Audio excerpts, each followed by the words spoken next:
Angle in the same segments are equal. इसका मतलब क्या हुआ, आप पहले समझेंगे। एक ही खंड के कोण क्या होते हैं? अगर मेरे पास एक सर्कल है, ठीक, अगर मेरे पास एक सर्कल है तो अगर हम एक सर्कल में कॉर्ड खींच दें, बता चुके हैं वैसे, ये भी क्या है, कॉर्ड, जीवा बोलते हैं, ठीक। अगर एक कॉर्ड खींच दें तो एक कॉर्ड क्या करता है, सर्कल को दो हिस्सों में डिवाइड कर देता है, ठीक। एक छोटा वाला हिस्सा आपको ये दिख रहा होगा, ऐसा दिख रहा है ना, ये छोटा वाला, और एक बड़ा वाला, है कि नहीं, दोनों पार्ट। आर्यन देखो, ये बड़ा वाला हिस्सा और ये छोटा वाला हिस्सा और बड़ा वाला हिस्सा। तो ये ए बी कॉर्ड क्या किया, एक सर्कल को दो सेगमेंट में डिवाइड कर दिया, ठीक। दो सेगमेंट कौन कौन सा, एक होता है माइनर यानी जिसको बोलते हैं लघु, और एक होता है मेजर, ठीक। तो एक ही से अभी हम लोग क्या लिखें कि एक ही खंड में बने कोण क्या होते हैं, बराबर। इसका मतलब कि अगर हम इसको एक खंड माने, इस वाले हिस्से को एक खंड माने, तो अगर इस हिस्से में हम जहाँ भी एंगल बनाएंगे, सर्कल के बाउंड्री पे जहाँ भी एंगल बनाएंगे, सारे एंगल क्या होंगे, इक्वल होंगे। जैसे अगर हम ए बी को आर्क मान के इस वाले खंड में, इस वाले सेगमेंट में अगर हम एंगल बनाएं, तो देखो बहुत सारे एंगल बन सकते हैं ना। तो ये सारे एंगल क्या होंगे, सारे एंगल क्यों बराबर होंगे, क्योंकि ये एक ही सेगमेंट में बनाए जा रहे हैं, यानी एक ही खंड में है। वो सारे एंगल आपस में क्या होंगे, अगर मान लो एक ही 50 डिग्री का होगा तो सब 50 डिग्री के होंगे। लेकिन हाँ, एक बात ध्यान देना होगा, चूंकि एक ही खंड के सारे एंगल बराबर होंगे, लेकिन एक बात और ध्यान देना होगा कि वो सारे एंगल एक ही आर्क के द्वारा बने होने चाहिए। आर्क माने एक ही चाप के द्वारा। यहाँ पे देखेंगे तो आपको ए बी एक आर्क दिखेगा। हम लोग बीच में भी एक पॉइंट ले लेते हैं ताकि स्पेसिफाई कर पाए कि हम किस आर्क की बात कर रहे हैं, ए पी बी। अगर A P B same arc के द्वारा सर्कल के बाउंड्री पे कहीं भी एंगल हम बनाएंगे तो सारे एंगल क्या होंगे, इक्वल होंगे, ठीक। उसी तरीके भाई अगर हम सर्कल को ऐसे बना देते और यहाँ हम लिख देते P, तो ये भी तो एक आर्क है बड़ा वाला, याद करो, ये भी तो एक आर्क है, ठीक। तो अगर हम इस APB आर्क के द्वारा, ये ऊपर वाला जो बड़ा वाला आर्क है, इसको लेके मैं अगर छोटे वाले सेगमेंट में एंगल बनाऊं, तो क्या ये सब बराबर नहीं होंगे? ये सब भी तो बराबर होंगे आपस में, ये सब भी तो बराबर होंगे। यानी अगर मैं बड़ा वाला आर्क लेके सर्कल के बाउंड्री पे एंगल बनाऊं, देखो अब ये सब जो एंगल बन रहे हैं वो छोटे वाले सेगमेंट में बन रहे हैं ना, वो छोटे, ये वाला कहाँ बन रहा था, बड़े वाले सेगमेंट में, और यहाँ पे तो ये सब भी आपस में क्या होंगे। मान लो कि अगर एक 70 डिग्री है तो ये भी 70 होगा, और ये भी, और यहाँ भी ये मेक श्योर करना होगा कि ये आर्क सेम होना चाहिए, सेम आर्क के द्वारा ही एंगल बनना चाहिए, तभी वो सारे एंगल बराबर होंगे, अन्यथा नहीं होंगे, ठीक। ध्यान, उपप्रमेय,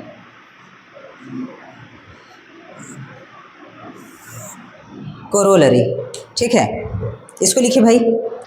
the angle subtended bye a diameter at any point on the circle is 90 degree. लिख दिए आप लोग, हिंदी में लिखें, बैठे रहो, आओ देखो इसको समझते हैं। अच्छा, ये कोरोलरी होता क्या है, जो हम कोरोलरी में अभी बात लिखे हैं वो क्या है? हम लोग यही कोरोलरी में अभी यही देखे ना कि अगर एक मेरे पास सर्कल है और मैं सर्कल का एक डायमीटर खींच दूं और डायमीटर से एक एंगल बना दूं, डायमीटर से एक क्या बना दूं, बाउंड्री पे एक एंगल, तो हमेशा देखेंगे कि ये हमेशा कितने डिग्री का होगा, 90 डिग्री। या तो ऐसे बोलो कि अर्धवृत्त में बना कोण समकोण होता है। अगर हम एक डायमीटर खींच दिए तो एक जो सर्कल है दो हिस्सों में डिवाइड हो जाता है ना, दो बराबर हिस्सों में डायमीटर खींचने के बाद आधा हिस्सा ऊपर वाला हो जाता है, आधा हिस्सा नीचे वाला, तो आधे हिस्से को क्या बोलेंगे, अर्धवृत्त। अरे पूरा सर्कल को बोलते हैं वृत्त, तो आधे सर्कल को क्या बोलेंगे, अर्धवृत्त। तो अर्धवृत्त में जो कोण बना होता है वो हमेशा 90 डिग्री का होता है। क्या होता है, angle in the semi circle is 90 degree, हमेशा देखोगे।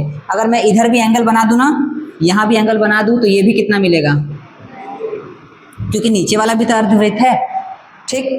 और कंडीशन वही, ये हमेशा ध्यान देना होगा कि एंगल बनेगा, हम याद करो, ये अगर मैं यहाँ A लिख दूँ, यहाँ P लिख दूँ, यहाँ B लिख दूँ, तो आपको AP भी एक आर्क दिखेगा कि नहीं? बोलो, है ना आर्क? और इसी आर्क के द्वारा देखो बाउंड्री पे एंगल बन रहा है। ठीक, अगर मैं इसी AB को आर्क मान के फिर से यहाँ एंगल बना दूँ तो क्या ये आपको नहीं लगता ये भी 90 डिग्री का होगा? होगा कि नहीं? ठीक, तो चूंकि ये सारे एंगल कहाँ बन रहे हैं? आधे वृत्त में बन रहे हैं, अर्ध वृत्त में बन रहे हैं, इसलिए इनको बोलते हैं angle in the semi circle, यानी अर्ध वृत्त में बना कोण। ठीक, अच्छा इसको ये कोरोलरी क्या होता है? कोरोलरी का मतलब ये ऐसे फैक्ट होते हैं, ये ऐसे तथ्य होते हैं जिनको हमको प्रूफ करने की जरूरत नहीं है, ये ऑलरेडी प्रूफ होते हैं, यानी ऑलरेडी सिद्ध होते हैं। जैसे कि अभी हम लोग लिखे ना कि अर्धवृत्त में बना कोण समकोण होता है, तो ये क्यों होता है? ये कहीं ना कहीं प्रूफ हो चुका है थ्योरम में, वहीं से उठा के उसको कोरोलरी में डाल दिया गया है, उपप्रमेय में डाल दिया गया कि अर्धवृत्त में जहाँ कोण बनेगा वो हमेशा क्या होगा, उसको फिर से प्रूफ करने की जरूरत नहीं होगी। वैसे हम लोग प्रूफ कर सकते हैं प्रूफ, लेकिन चूंकि कोरोलरी में ये बात लिख दिया है इसलिए हमको दोबारा उसको प्रूफ करने की जरूरत नहीं है। ठीक, तो लिख दी ये चीज, हो गया है। आप बना सकते हैं तो उसको फिगर कोई बना लीजिए, वहीं पे उसी के नीचे फिगर बना लीजिए। A corollary is a fact that follows immediately from an already proved result. यानी हमें कोरोलरी को दोबारा प्रूफ करने की नीड नहीं होती, ये ऑलरेडी प्रूवन होता है, ये ऑलरेडी प्रूवन होता है, हम लोग केवल उसके फैक्ट को यूज कर लेते हैं। ठीक है, हम लोग केवल फैक्ट को यूज कर लेते हैं। हो गया। अर्धवृत्त में जो एंगल बनेगा, सेमी सर्कल में जो भी एंगल बनेगा वो हमेशा 90 डिग्री का होगा। ठीक, ये कोरोलरी में हम लोग देख लिए उपप्रमेय में। इसको अगर आ गया कि चलो 2 नंबर में आ गया कि इसको सिद्ध कीजिए कि अर्धवृत्त में बना कोण समकोण होता है, कैसे सिद्ध करेंगे? हम फटाफट देखो 2 मिनट में आप लोग को समझा देंगे कि कैसे हम लोग प्रूफ कर सकते हैं।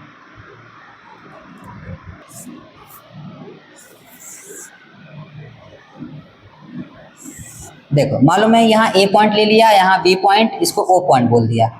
ठीक, और हमको जानना है कि ये कितना एंगल है, हमको नहीं मालूम। ठीक, हमको जानना है। वैसे तो हम लोग अभी कोरोलरी में लिख लिए कि अर्धवृत्त में बना कोण समकोण होता है, 90 डिग्री का होता है। इसको प्रूफ कैसे करेंगे? चलो देखो, यहाँ पे हम डाल देते हैं D। अगर मैं देखूं, क्या आपको AB एक आर्क दिख रहा है? AB एक आर्क है।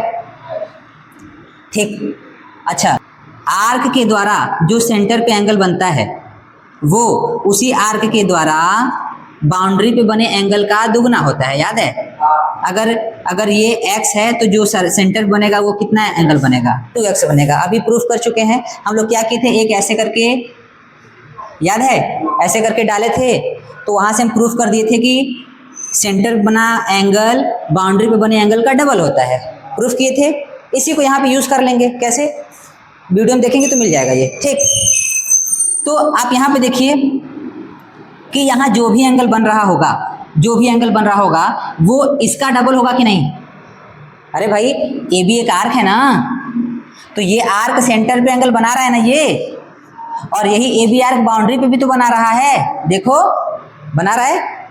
ए बी आर्क सेंटर पे भी एंगल बना रहा है ये वाला, और यही ए बी आर्क बाउंड्री पे भी बना रहा है। बात कम करो। ठीक, तो क्या आपको नहीं लग रहा है कि ये स्ट्रेट एंगल है 180 डिग्री का? एक सीधी रेखा में जो कोण बनता है कितना बनता है? 180। रेखीय कोण, स्ट्रेट एंगल। क्या अगर ये 180 एंगल है तो इसी का आधा वाला तो बाउंड्री पे होगा, तो ये 180 हो गया, तो बाउंड्री वाला कितना होगा? 90 नहीं होगा क्या? बताओ। हो गया प्रूफ कि हम लोग ये वाला थ्योरम यूज कर लेंगे। अगर इसको प्रूफ करना होगा तो कैसे प्रूफ करोगे? पहले गिवन लिख लेना, टू प्रूफ लिख लेना। ठीक, उसके बाद प्रूफ में क्या लिखोगे कि हम देखेंगे कि ए ओ भी एक लाइन है, इसलिए एक लाइन पे बना एंगल 180 डिग्री होता है। उसके बाद अगर ये 180 डिग्री हुआ तो एंगल ए डी बी उसका आधा होगा। क्यों? आप थ्योरम में लिख दीजिएगा कि एक ही चाप के द्वारा जो केंद्र पे बना कोण होता है वो उसी चाप के द्वारा वृत्त पे बने कोण का दुगना होता है। अभी तो लिखा है पुराने वाले वीडियो में, देखिए आप लोग वीडियो में भी देख सकते हैं, और 2-3 दिन पहले वाले तो क्लास में कराए हैं कि ये वाला एंगल क्या होता है? डबल होता है इसके। ठीक, तो वहां से आप लोग इसको प्रूफ कर सकते हैं। क्योंकि ये कोरोलरी में लिखा था तो हमको प्रूफ करना नहीं था, लेकिन हम समझा दिए। ठीक, लिखिए प्रमेय 10। प्रमेय 10। If a line segment A B joining two points A B subtends equal angle at two other points C and D that lie on the same side of A B then the 4 points lie on a circle. देखो ये आप लोग पढ़ेंगे तब भी समझ में नहीं आएगा, आप लोग को यहाँ समझना पड़ेगा इस चीज़ को, वो क्या बोल रहा है। ठीक है, कह रहा है कि दो पॉइंट, दो बिंदु की बात बोला है, तो हम एक पॉइंट ए बोल दिए, एक पॉइंट बी, और इनको अंतर्विष्ट करने वाला रेखाखंड यानी इनको जोड़ने वाला एक रेखाखंड, तो ए बी एक हो गया रेखाखंड।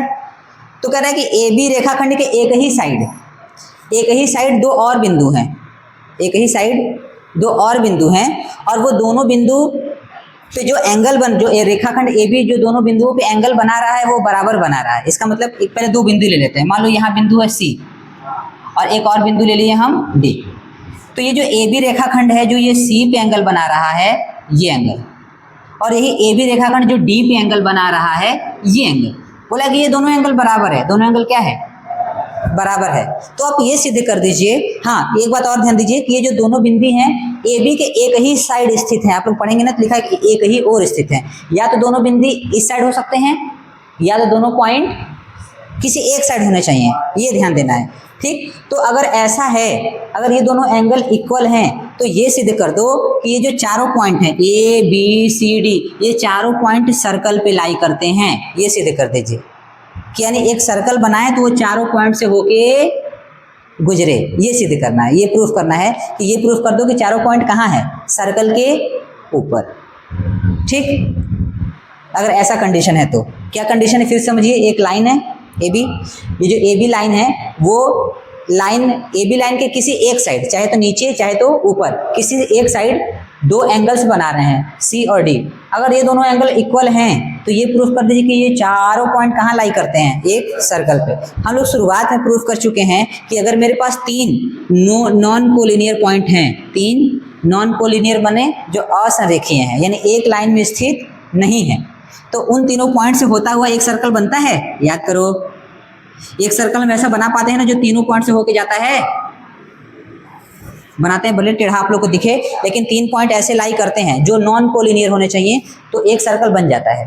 ठीक, यहाँ पे 3 पॉइंट है कि 4 पॉइंट, तो कैसे पता चलेगा कि ये चारों पॉइंट एक सर्कल पे लाई करेंगे, कैसे प्रूफ करेंगे। हमको ये प्रूफ करना है कि प्रूफ कर दो कि ये चारों पॉइंट एक सर्कल के ऊपर आएगा। हम तो ये प्रूफ कर चुके हैं ऑलरेडी कि एक सर्कल 3 पॉइंट पे एक सर्कल के ऊपर आता है, उसको प्रूफ करने की जरूरत नहीं है। अगर मेरे पास 3 नॉन कोलिनियर पॉइंट हैं, नॉन कोलिनियर का मतलब जो एक लाइन में न हो, ए बी एक लाइन में है, क्या सी भी ए बी वाले लाइन में है, नहीं, दूसरे लाइन में है कि नहीं, तो इसको बोलते हैं नॉन कोलिनियर पॉइंट।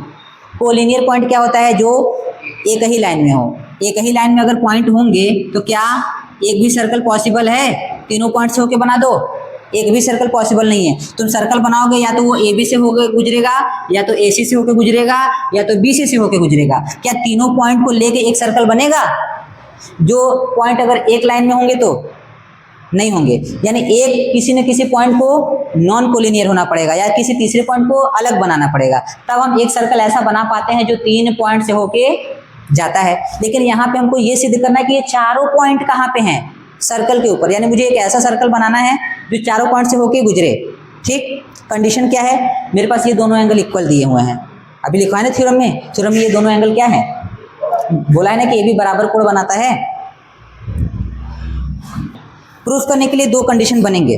2 कंडीशन क्या, या तो ये जो देखो ये तो क्लियर है सबको कि 3 पॉइंट तो सर्कल पे लाई करते हैं, एक ऐसा सर्कल जरूर बनेगा जो ये तीनों पॉइंट से होके जाएगा, या तो इन तीनों पॉइंट से होके जाएगा, किसी 3 पॉइंट से होके जाएगा, एक सर्कल बनता है। ठीक, लेकिन जो चौथा पॉइंट है, मान लो कि हम एक ऐसा सर्कल जानते हैं जो ए से बी से और सी से होके जा रहा है। ठीक, तो ये चौथा पॉइंट कहाँ कहाँ हो सकता है, हो सकता है कि ये चौथा पॉइंट सर्कल के बाहर हो सकता है कि नहीं, हो सकता है ये चौथा पॉइंट सर्कल के, और ये भी हो सकता है कि चौथा पॉइंट सर्कल के ऊपर ही हो।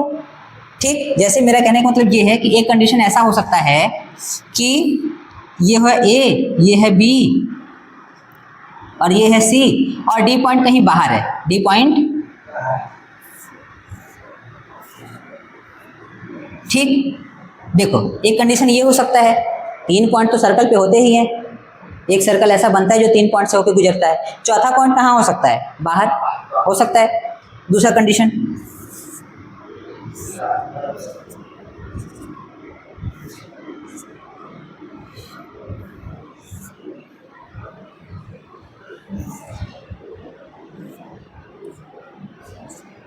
दूसरा कंडीशन हो सकता है कि चौथा पॉइंट सर्कल के अंदर हो। यहाँ पे कहाँ है? बाहर। यहाँ पे कहाँ है? अंदर। और ये भी हो सकता है कि चौथा पॉइंट कहाँ पे आ जाए? सर्कल पे ही लाई करे। हो सकता है कि नहीं? तीनों कंडीशन हो सकते हैं। मालूम 4 पॉइंट बनाए, वो चौथा व 3 पॉइंट तुमको मालूम है सर्कल पे होगा। एक कंडीशन ऐसा हो सकता है कि चौथा पॉइंट सर्कल के बाहर चला जाए, एक कंडीशन ऐसा हो सकता है कि चौथा पॉइंट सर्कल के अंदर रह जाए, और एक कंडीशन ऐसा भी हो सकता है कि चौथा पॉइंट भी कहाँ आ जाए? सर्कल के ऊपर। तो अगर चौथा पॉइंट सर्कल के ऊपर है तो यहाँ तो प्रूफ करने की जरूरत ही नहीं है कि चारों पॉइंट कहाँ पे आ गए। इन्हें प्रूफ करना है कि चारों पॉइंट सर्कल पे हैं, तो इस कंडीशन में तो चारों पॉइंट सर्कल पे दिख ही रहे हैं, तो इसको प्रूफ करने की जरूरत नहीं है। हमको प्रूफ क्या करना पड़ेगा? इन दोनों कंडीशन को। जब एक कंडीशन में एक पॉइंट सर्कल के बाहर चला जाए और एक कंडीशन में एक पॉइंट सर्कल के, तो हमको ये प्रूफ करना है कि जो पॉइंट है वो बाहर नहीं सर्कल के ऊपर ही है, तभी ऐसा हो पाएगा। और इस कंडीशन में हमको प्रूफ करना होगा कि ये पॉइंट अंदर नहीं है सर्कल के। अगर हम ऐसा प्रूफ कर दिए तो चारों पॉइंट कहाँ प्रूफ हो जाएगा? सर्कल के ऊपर। तो इस कंडीशन में तो सॉल्यूशन करना नहीं है हमको, या तो इसको सॉल्व करना है या तो मैं एक सॉल्व कराऊंगा और इसी के जरिए ये वाला भी आप लोग खुद से करेंगे। सेम है, चाहे मैं इसको करा दूं चाहे मैं इसको करा दूं, जिस तरीके से ये होगा उसी तरीके से ये भी होगा। ठीक है, तो मैं ये वाला सॉल्व कराऊंगा। ठीक, मैं इसको सॉल्व कराऊंगा। पहले आप क्या करिए, ये फिगर बना लीजिए। ठीक है, इस फिगर बनाने के बाद ये तीनों कंडीशन बनाइए थ्योरम के नीचे। पहला वाला कंडीशन जा रहे हैं कराने, आप लोग ध्यान से देखेंगे। सर्कल है, सेंटर है, 2 पॉइंट है ए और बी, एक सी पॉइंट मैं ले रहा हूँ यहाँ सर्कल के ऊपर, और जो डी पॉइंट मैं ले रहा हूँ सर्कल के बाहर, सर्कल के, ठीक है, सर्कल के बाहर। ये कंडीशन हो सकता है कि चौथा पॉइंट सर्कल के बाहर आए। ठीक, बस मुझे ये प्रूफ कर देना है कि ये पॉइंट भी सर्कल के ऊपर है, काम हो जाएगा। ठीक, चलो प्रूफ करते हैं। ये सेंटर है, इसको बोल दे रहे हैं ओ। जाओ, ये दिया हुआ है क्वेश्चन में, थ्योरम में दिया हुआ कि ये जो एंगल बन रहे हैं, जो सेम साइड बन रहे हैं, वो क्या है? इक्वल है ना। एंगल जो बन रहे हैं वो क्या है? बराबर है। चलो सबसे पहले हम लोग क्या लिखते हैं? गिवन लिखते हैं। गिवन यानी मालूम है ना, दिया गया है। क्या दिया गया है? यही दिया गया है कि एक लाइन सेगमेंट ए बी है और लाइन सेगमेंट ए बी के सेम साइड पे सेम जगह क्या बना है? दोनों एंगल क्या दिए हुए हैं? इक्वल दिए हुए हैं। लिखेंगे A B are points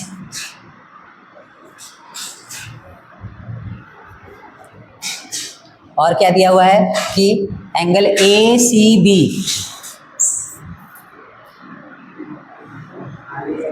and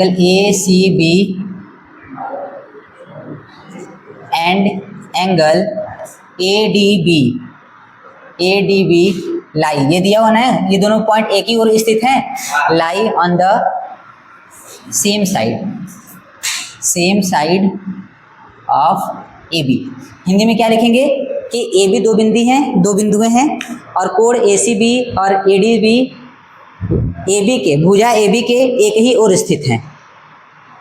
A B के रेखाखंड लिखिएगा, रेखाखंड ए बी के एक ही ओर दोनों बिंदु स्थित हैं। ये दिया हुआ है। ठीक, टू प्रूफ, टू शो लिख देते हैं, टू शो यानी दर्शाना है। क्या दर्शाना है? हमें यही दर्शाना है कि ये चारों पॉइंट कहाँ हैं? एक क्या दिखाना है कि चारों पॉइंट एक सर्कल पे हैं, यानी हमको दिखाना है A B C and D lie on the circle. इसका मतलब हिंदी में ए बी सी डी वृत्त पर स्थित हैं। हिंदी में क्या लिखेंगे, ABCD वृत्त पर स्थित है। ठीक, ये दर्शाना है।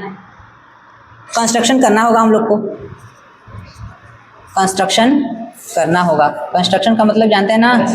हाँ, क्या कंस्ट्रक्शन करना होगा? देखो, हमको ये कंस्ट्रक्शन करना होगा, एक डी पॉइंट हमको मानना होगा जो सर्कल के सेंटर पे है। ठीक, तो चलो मैं इसको यहाँ से ऐसे करके जोड़ देता हूँ, इस पॉइंट को इस बी से जोड़ देता हूँ। तो जोड़ने पे मुझे यह पॉइंट मिलेगा, इसको मैं बोल दिया ए पॉइंट। क्या बोल दिया? ठीक, बस मुझे ये प्रूफ कर देना है कि ये वाला जो पॉइंट है यहाँ नहीं, ये ई के ऊपर है। ये पॉइंट ई के ऊपर आते ही प्रूफ हो जाएगा कि सर्कल के ऊपर आ गया है। प्रूफ हो गया चारों पॉइंट।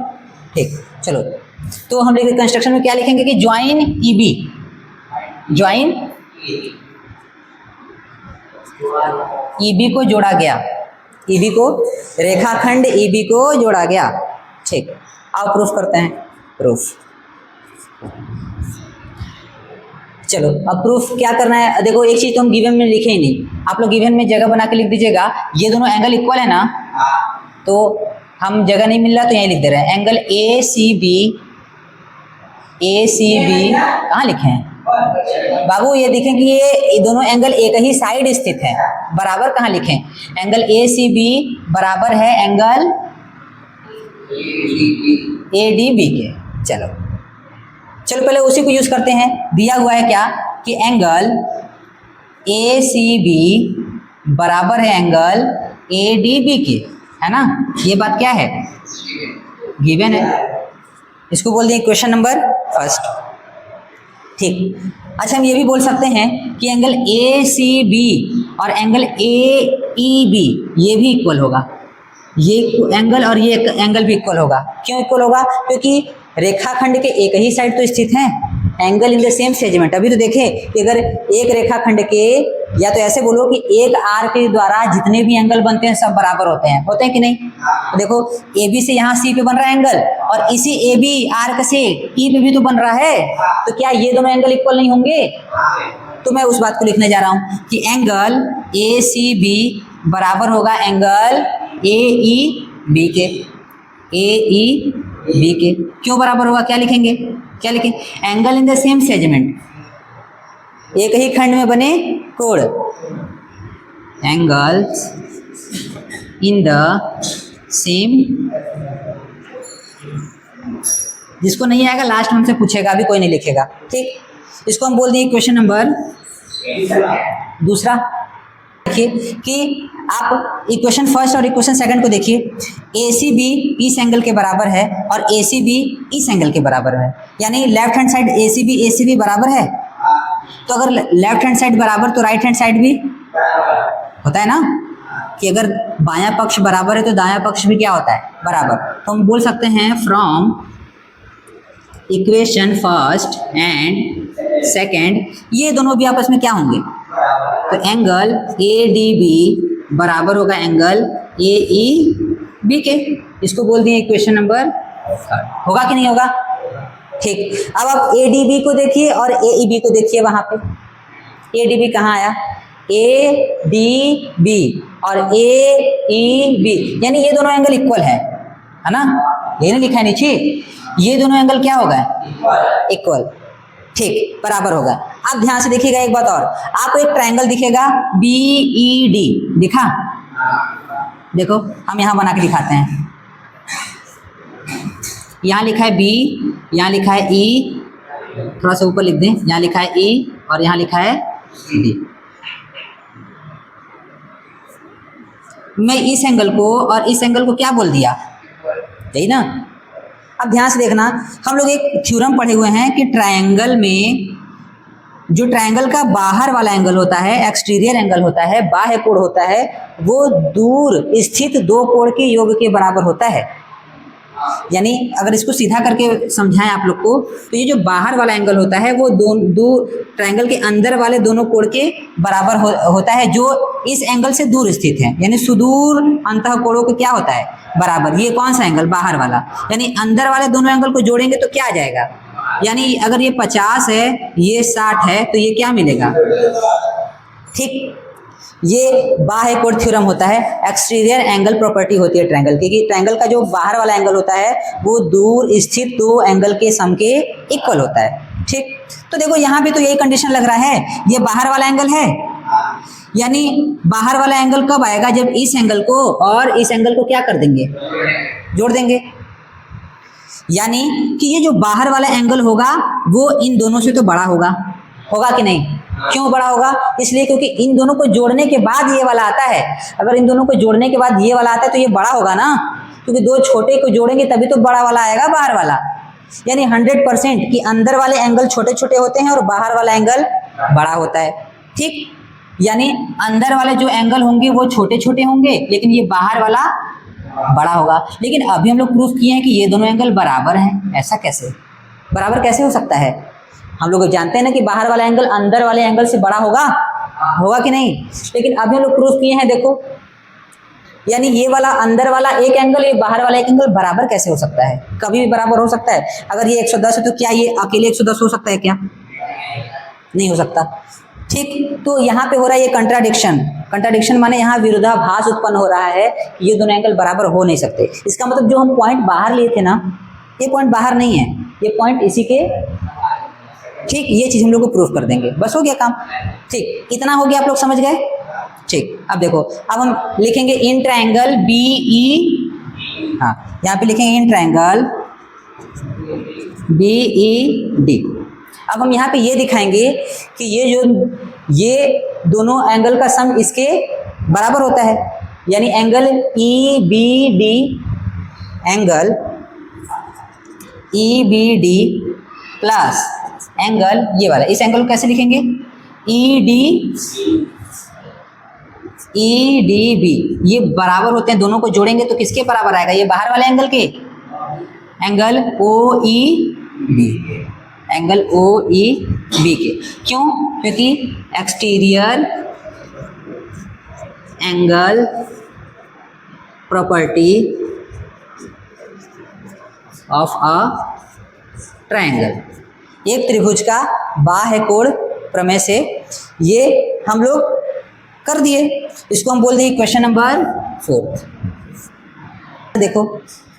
देखो, तो मैंने A D B A E B को यहाँ पे इक्वल दिखा दिया। उसके बाद ध्यान दो, अच्छा ये जो हम लिखे ई डी बी, तो अगर हम इसको ए डी बी भी लिख देंगे तो यही एंगल होगा, चाहे ई डी बी लिख दें चाहे ए डी बी लिख दें, तो कंफ्यूजन ना हो, इसलिए हम ई डी बी की जगह जहाँ ई डी बी लिखा है वहाँ पे ए कर दे रहे हैं, क्योंकि यहाँ ए डी बी लिखे थे ना, इसलिए यहाँ पे क्या कर दिए, एंगल तो एक ही बात है, एक ही एंगल आएगा। ठीक, और एक जगह और एक जगह हम लिखे हैं ए ई बी, ए ई, चलो ये तो सही है, और कहाँ सही करना था, हाँ ये जो लिखे ओ ई बी लिखे हैं, तो ओ ई बी में ये एंगल आ रहा है, इस ओ को हम ए बोलने जा रहे हैं, ए ई बी, ताकि यही एंगल की बात हो, हम ए लिख देंगे, ए ई बी, ताकि कंफ्यूजन ना हो, क्योंकि यहाँ ऊपर ए ई बी लिखा था ना, तो इसको भी हम क्या कर दिए, एक ही बात है। चलो इतना कर लीजिए आप लोग, इसको चेंज करके काट के ऊपर ए ई बी लिख लीजिए, ताकि कंफ्यूजन ना हो। वो भी गलत नहीं था, लेकिन समझ में एकदम क्लियर आ जाए, जिसके लिए हम इसको ए ई बी और इसको ए डी बी बोल दिए। इसको करिए, फिर इसके बाद हम आगे वाली बात बताते हैं। अब आप लोग यहाँ नोटिस करेंगे क्या, ध्यान दीजिए, आप एक क्वेश्चन नंबर 3 और एक क्वेश्चन नंबर 4 को देखिए। आपको 3 में दिखेगा कि एक बार A D B A E B के बराबर है, और यहाँ पे दिखेगा कि ए डी बी के संग किसी और को जोड़ रहे हैं, तब क्या आ रहा है, ए ई बी आ रहा है। ठीक, यानी कि एक कंडीशन में ए डी बी और ए ई बी बराबर आ रहा है, और एक कंडीशन में ए ई बी लाने के लिए हमको ए डी बी के संग किसी को जोड़ना पड़ रहा है। ठीक, तो ये बताओ ये दो कंडीशन कैसे हो सकता है? कभी तुम ए डी बी जब ए ई बी के बराबर हो गया, अब समझो कि अगर ई बी डी यहाँ नहीं होता तो क्या यही बात यहाँ भी दिख रहा है? तो अगर खुद A D B A E B के बराबर है तो इसकी जरूरत पड़ेगी, क्योंकि यही दोनों मिलकर एक दूसरे के बराबर हो जा रहे हैं, लेकिन इसके आते ही कुछ जोड़ना पड़ जा रहा है ना। तो जब जैसे ही जोड़ेंगे ए डी बी में इसको, तो ए ई बी तो और ज़्यादा बड़ा आ जाएगा ए डी बी से, क्योंकि ए डी बी में जब ए डी बी जोड़ रहे हैं तब तो ए ई बी मिल रहा है। इसका मतलब A E B A D B से बड़ा है। इसका मतलब ये जो ए ई बी आ रहा है इस ए डी बी से बड़ा है। तो हमको यहाँ पे लिखना होगा from equation from equation third and fourth हम बोल सकते हैं कि ये जो ए ई बी है, एंगल ए ई बी है वो बड़ा है किससे, एंगल ए डी बी से। हम तीसरे और चौथे को देखें तो मुझे पता चला कि ए ई बी है, ये जो ए ई बी है ये बाहर वाला एंगल इससे तो बड़ा ही होगा, है ना, क्योंकि ये तो बाहर वाला एंगल ऑलरेडी बड़ा होता है अंदर वाले एंगल के सम से।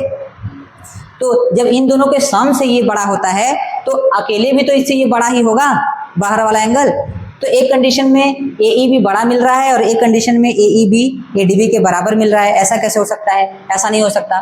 ठीक, जो पॉइंट हम लोग गलती से बाहर मान लिए थे ये पॉइंट सर्कल के बाहर नहीं है, ये पॉइंट कहाँ है, हाँ ये ऐसा तभी पॉसिबल है जब ये भी पॉइंट कहाँ पे आ जाए, ई पॉइंट पे आ जाए। ठीक, हाँ तो हम लोग इसके बाद लिखेंगे दिस इज पॉसिबल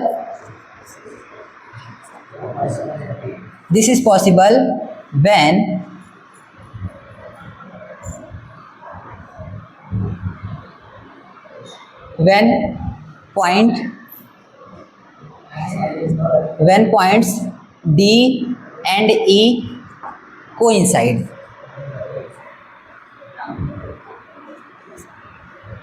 यानी ये तभी पॉसिबल है जब पॉइंट डी और ई क्या कर जाए, कोइंसाइड हो जाए, यानी एक के ऊपर एक हो जाए।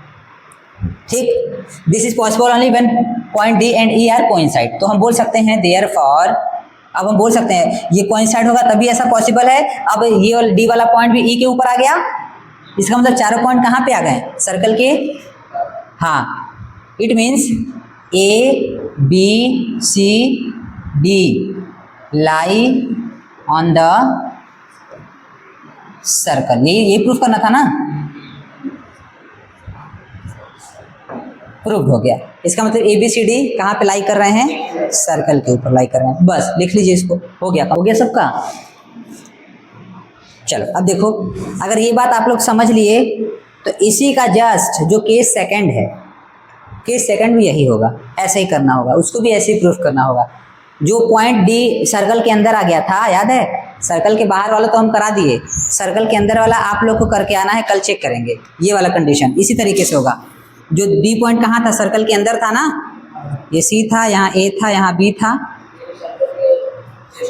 आप लोग बनाए हुए हैं इसको, इस कंडीशन को आप लोग को करके आना है।